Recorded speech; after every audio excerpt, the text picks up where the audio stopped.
Today we will study the canonical form of first order linear PDE.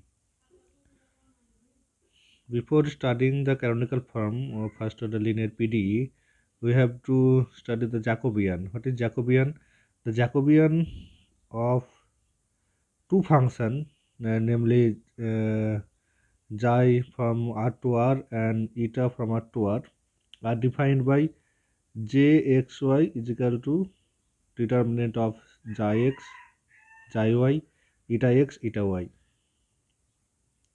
This is the Jacobian. Now to now for first order PDE, we first convert the PDE to the canonical form.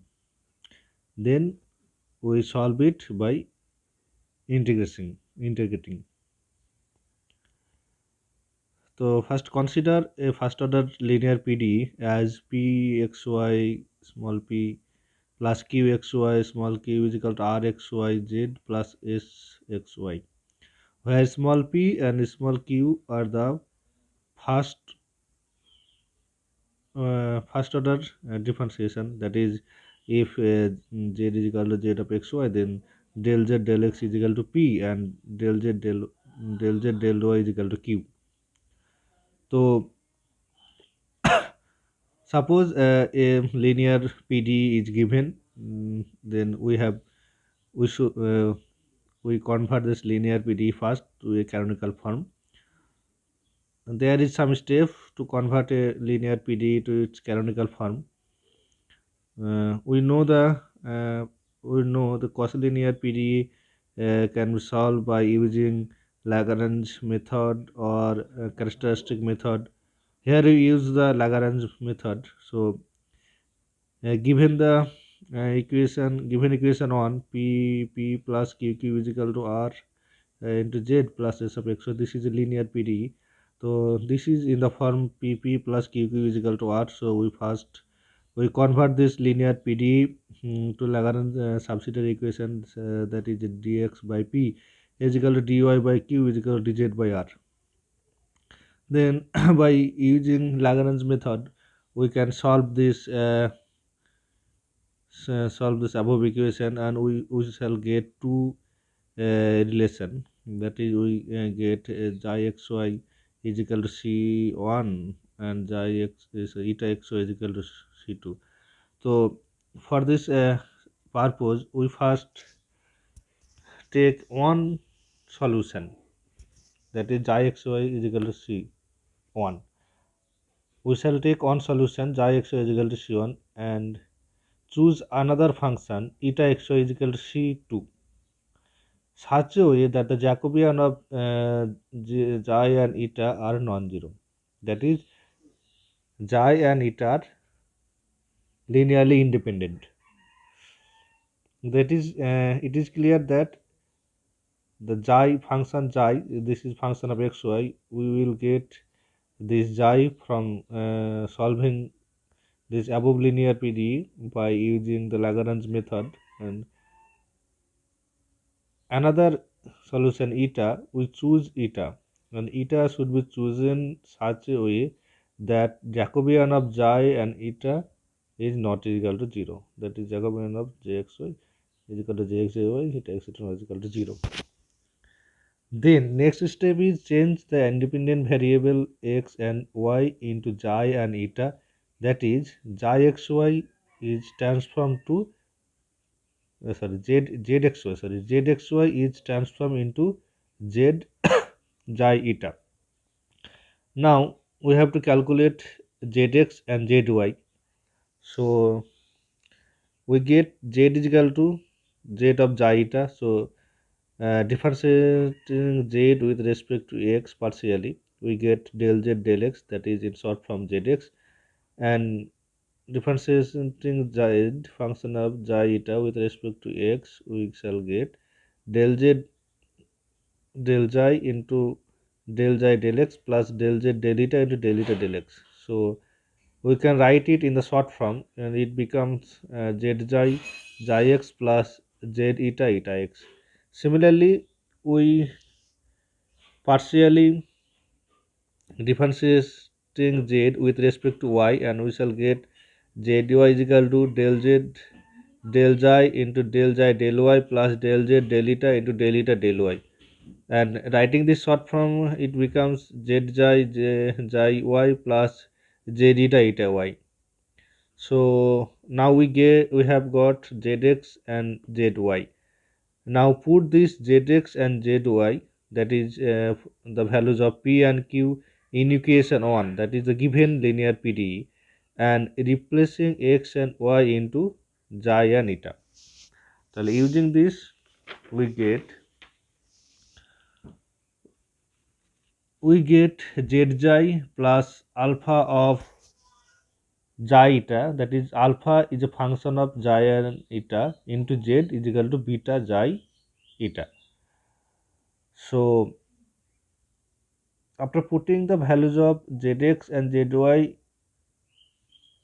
in the given PDE, that is linear PDE, it transforms in the function of xi and eta.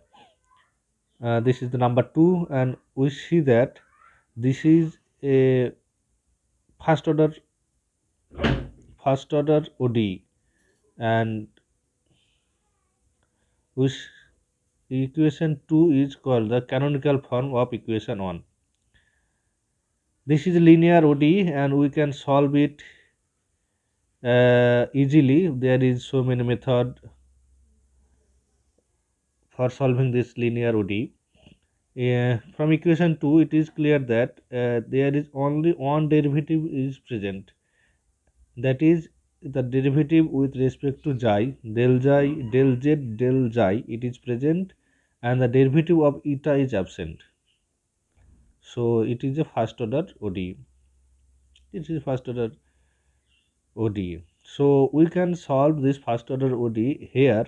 For this canonical form, we solve this linear ODE by the integrating factor, where when we integrate this equation 2, we choose eta as constant. After integrating the coordinate xi and eta, so transfer into xy. Now there is a question, which values of eta we should choose.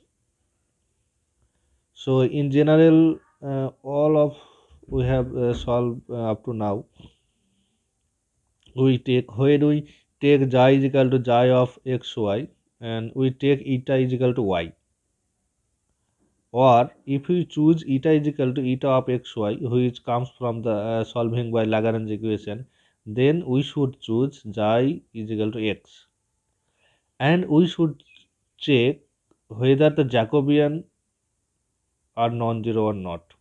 If Jacobian is equal to 0, then we have to change the values of eta. It is noted that we should choose eta or xi in such a way that the Jacobian of xy is not equal to 0. So there is an example. If you show this example, it will be more clear. Reduce the first order PDE into canonical form and hence find its general solution. Ux minus uy is equal to u. Equation 1 is given. We have to first convert this equation 1 into canonical form, and then we have to solve. So the equation is ux minus uy is equal to u. So if we can get the Lagrange subsidiary equation as dx by 1 is equal to dy by minus 1 is equal to du by u. So if we take first two ratio, then we get x plus y is equal to c1. Here we choose xi is equal to x plus y, that is xi of x y is equal to x plus y, and we choose eta is equal to y.